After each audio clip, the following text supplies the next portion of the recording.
LeBron James went on the Pat McAfee show recently, and man, did he set the NBA world on fire. He directly called out the NBA media, including Stephen A. Smith and Brian Windhorst. He dropped that he thought the 2003 draft lottery was rigged, and most controversial of all, he said that Giannis could score 250 points in the 1970s. There's quite a few takes to go over here, so let's just jump right into it. Hello everybody, welcome to Rusty Bucket. Subscribe to the channel and drop a like on this video, and check us out over on Spotify and Apple Podcasts if you would like to enjoy this as an audio-only experience.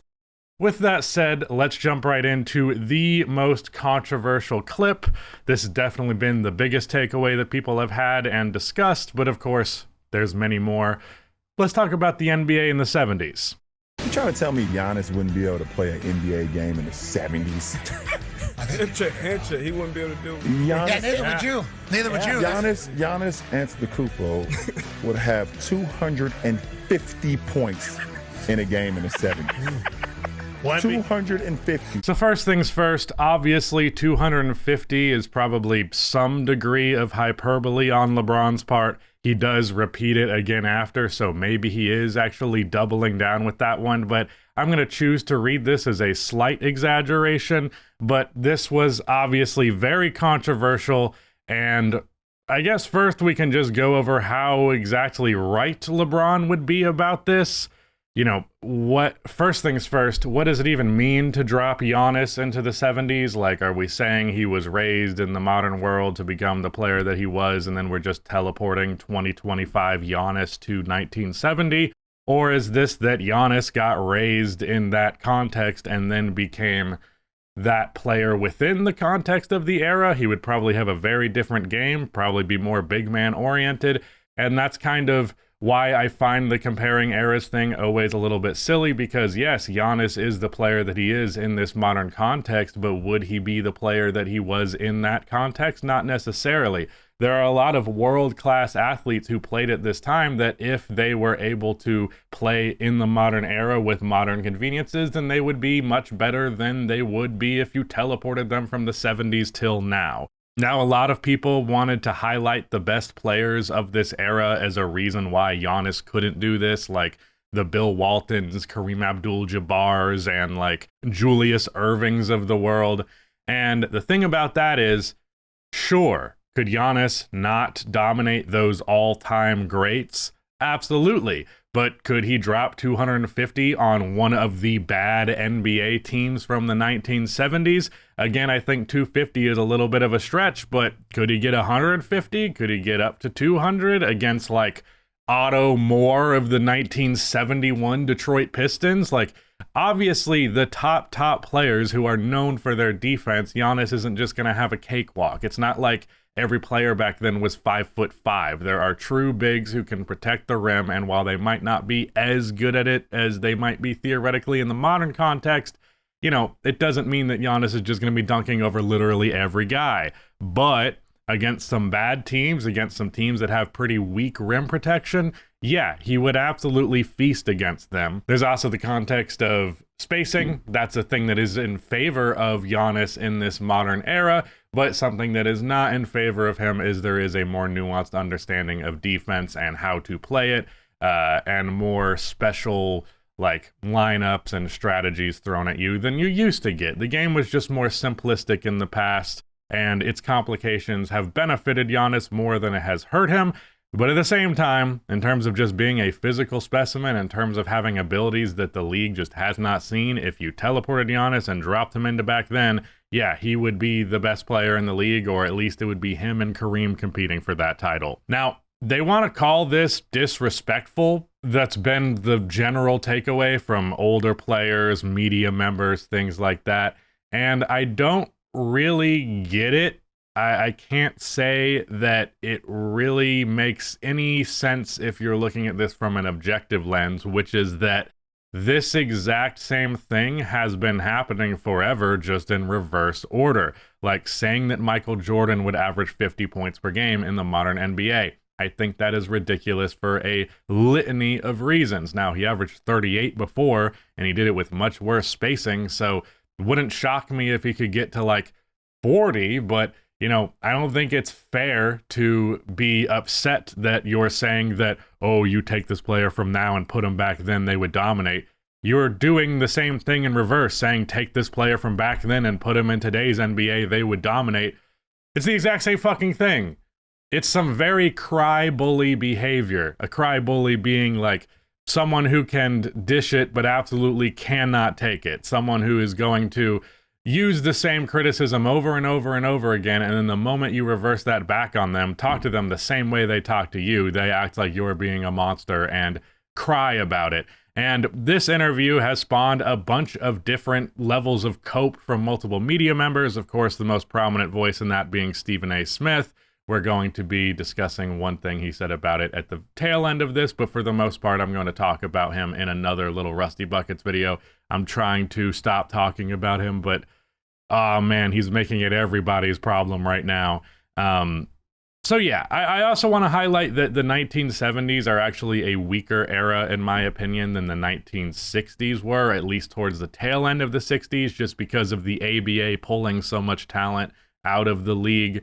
And on top of that, I don't know, there was more versatility of talent, but not any dominant teams for a variety of reasons. And yeah, I just think the 60s were a harder era to win in, a harder era to dominate than the 1970s were. And yet no one dominated the 1970s because of what the talent distribution was. So yeah, that's my take there. I don't think Giannis could put up 250 in the 70s, but I also don't think that Michael Jordan could average 50 in the modern NBA. Both of those takes are hyperbolic. And if you actually outright believe them, you're a little bit silly. I don't think LeBron outright believes 250. I think there was a degree of exaggeration there, but maybe I'm just being too charitable. Either way, his overall point that modern players, if dropped in that context from today, that they would dominate, it's absolutely true. We just know a lot more about basketball. Skills have been developed a lot more. The resources to develop those skills have been developed a lot more. So with that in mind, I think LeBron's sentiment here is more or less correct. Let's move on to probably the silliest bit of discourse that I had seen in recent years from Brian Windhorst. He went on his show and said, like, oh, don't let LeBron fool you. Like, he wears number 23 because of Michael Jordan. Okay, that's a fact. He signed with Nike because of Michael Jordan. It's like, no, the fuck I didn't. I signed with Nike because I got a hell of a signing bonus, and they gave me a 7-year, $90 million contract. And I moved my mom out of the hood the next day I signed that contract. Yeah, I don't know what the fuck Brian Windhorst was on when he said that shit. I don't think I talked about it on this channel or Little Rusty Buckets video, but I was actually baffled by the fact that Brian Windhorst said this. Like, how could you come to the conclusion that a 18-year-old, 19-year-old signed a $90 million contract after growing up in poverty because of Michael Jordan? Like, yeah, it made sense. Now, we know that LeBron had access to money before he was in the league, even before this shoe deal, which was technically before he was actually playing NBA minutes. But regardless of all of that, $90 million is an amount of money that's like, okay, well, I'm never going to have to worry about anything ever again. $90 million also stretched a lot further back in 2003. So yeah, you're damn right. He took that money because it was money. It was the most accessible, quick, high levels amounts of money that he could get in the NBA before he was even stepping foot on the court. And yeah, I mean, the taking his mom out of the hood aspect of it, yeah, I imagine that was at the top of his priority list. Like, the idea that an 18, 19-year-old was so focused on shaping his legacy, or I guess copying the legacy of Michael Jordan, it's just ridiculous. It was ridiculous the whole time. This is just a classic case in Brian's part of just making a story out of nothing, just completely yapping and bullshitting because there's this constant cycle where you have to be saying shit all the time. It's ridiculous. LeBron also later went on to be like, this guy talks about me like I'm his fucking best friend. And yeah, that's definitely been a thing. I know forever ago, LeBron said that there were few people who knew him better than Brian Windhorst, but I think he was talking about within the NBA media landscape. And that doesn't mean he's his best friend. And that was also a long time ago, so things could have changed since then. But yeah, just a weird one. Very weird one. I'm glad he cleared that up because it seemed pretty obvious to me. During the lottery drop, Cleveland got the #1 pick. I just don't think that was. Just, Whoa, what are you coincidence, saying? Don't you think? Wemby with the Spurs. That wasn't a coincidence. Oh my There God! goes Chicago. Let's keep LeBron home. You know what? Patrick Ewing to the Knicks. Derrick Rose to the Bulls. Like, I understand the assignment, guys. I don't have too much to say in response to this one. It's kind of an easy conspiracy to believe. I don't think there's anybody who really thinks the draft lottery is just outright completely fair across the board. Be a pretty ridiculous thing to believe. It's definitely been years where that shit was rigged, and I believe LeBron here. Maybe something you're not supposed to say. Maybe something the league would actually be mad at him for saying, but anyone with any kind of sense would be like, yeah, hometown hero, Cleveland Cavaliers are terrible, #1 overall pick, get LeBron home, let that be the narrative, and it was a very effective one. All I have to ask is, why couldn't they do the same thing within that same draft lottery and ensure that the Chicago Bulls get hometown kid Dwayne Wade? I would have liked that. Dwayne Wade's one of my favorite players ever, but I guess fuck whatever I want. Next, we have LeBron briefly talking about his relationship with Michael Jordan. Okay, so you and Michael at a good spot. Who, me and Michael? Jordan? Yeah, we're in a good spot. We don't talk. Why not, you think? Because I'm still playing. I think I'm still playing. I'm still focused on my craft right now. When you're done, you think you two will be the I would only hope two so. that can have a conversation? I would hope so. First of all, I have always super enjoyed pretty much any time Mike and LeBron have interacted with each other. I know like pretty much the only instances of that was when they were at the NBA 75 celebration, and that photo of them together, the photo of them interacting, it's just, I don't know, it's awesome. I love the history of this game. I love basketball, so seeing the two greatest to ever do it just in the same room together, literally just being near each other, it's always a interesting thing. The last time I can think of when they like interacted on camera was like when the Miami Heat were playing the Charlotte Bobcats in a playoff series. Like that goes to show you how little they publicly interact with each other. And yeah, I don't really, I just think it's cool. Now, what I don't understand about that is why exactly did the same thing not apply to Kobe Bryant? Because it was pretty universally understood, at least the way that Kobe communicated it, the way that Michael communicated it, that these guys had a pretty tight-knit relationship throughout the entirety of Kobe's career. And I believe he has referenced like texting Michael Jordan about like losing to the Celtics in 2008. Like, what do I need to do to fix this? So on. So, like, I don't understand why. I guess the only thing that could be here, maybe Mike just knew that Kobe wasn't a serious threat to his legacy in the same way that LeBron is. Maybe he likes the fact, and this is what I'd probably bank it on, I think he likes the fact that Kobe was, like, built in his image. Like, even if Kobe did theoretically pass Michael Jordan as the greatest of all time, Michael Jordan would still have been the blueprint that created the greatest player of all time, where LeBron has a completely different play style. I don't know. That's the only thing that I can imagine being the reason for that. But I would love to see them interact more. I'd love to see them, like, do, like, one of those sit-down interviews that, I don't know if it's ESPN or TNT, whoever does it, where the two rivals sit across from each other and discuss. That shit would be awesome. I would love to see something like that. But let's talk about what I think is the most important take from LeBron here about how NBA media has just simply gotten too comfortable with how they talk about players. There was too many years went by when players did not have an opportunity to just speak and their voices to be heard, or allow the narrative to get so much outside of sports. Like, if I miss a game winner, or if I don't show up in the finals, like I was supposed to versus Dallas in year 1 in Miami, you can say whatever the fuck you want. I should have been a lot better. I know. But like, don't take it to, my household or take it to what's going on and other guys. Like, I seen something with Embiid where a reporter came into the locker room and started speaking about, like, I think his brother or something. Yeah. Like how weird is that? Like, that's so weird. Like, Why are we taking it to that point? And we're taking it to that point because people have gotten too comfortable. I think people in the media have gotten too comfortable, especially with our sport. They got too comfortable where, you know, back in the day, like for sure, you would never bring up Charles Oakley's brother. Yeah. Charles Oakley will smack you through his brother. Bernie Maxwell. All right? Yeah. I would just like to make note of the very adorable giggle that LeBron did at the very end of that clip. Bernie Maxwell.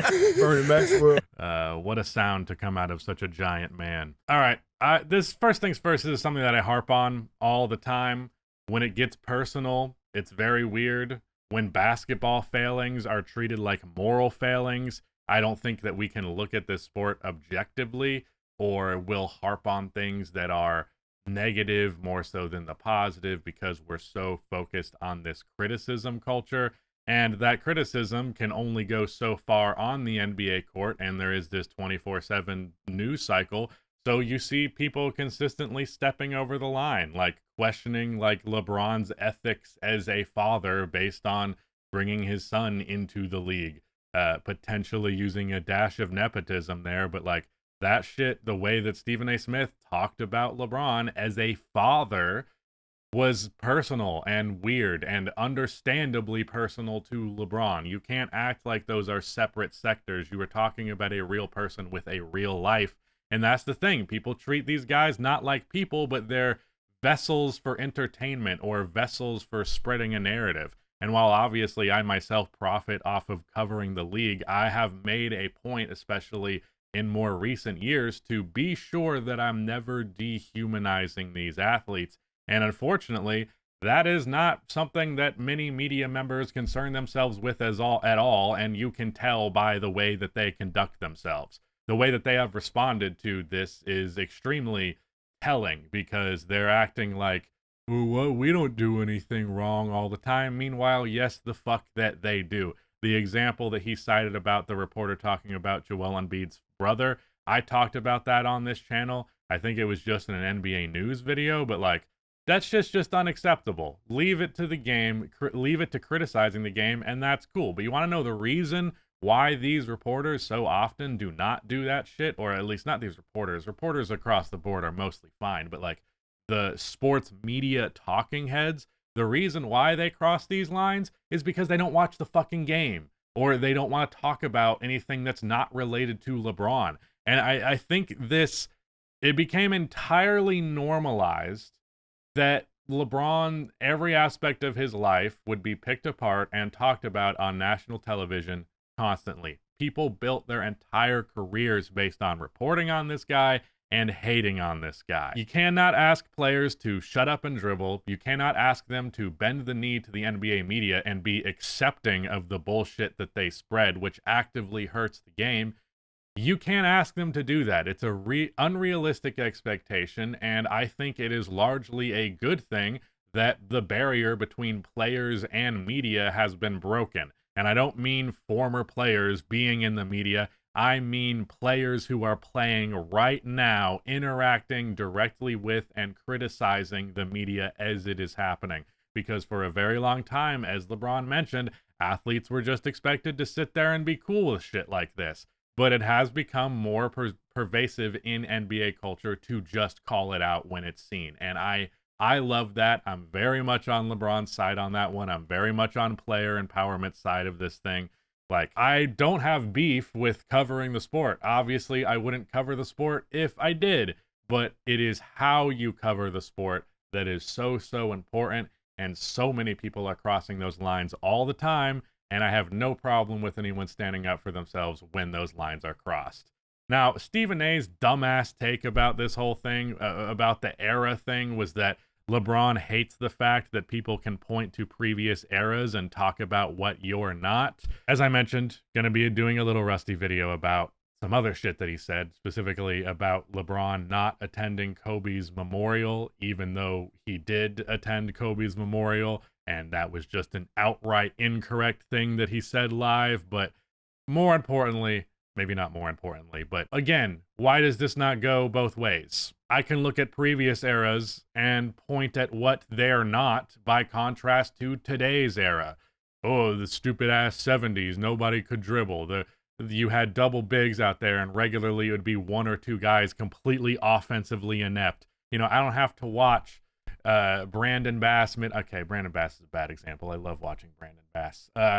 Jared Sullinger mid-range shots. I had to go with another Celtic of that era, I guess.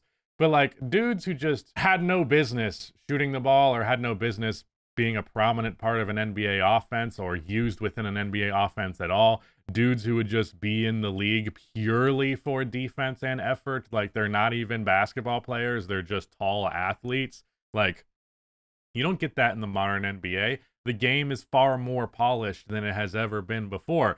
And I think there's beauty in perfection, and I'm an NBA history nerd. I don't want to disrespect past eras, but if you're going to disrespect the current era constantly, you can't be surprised or upset when someone disrespects the previous eras. That's how it's gonna go. You cannot expect to give that criticism and not get the same criticism right back, because it absolutely can go both ways.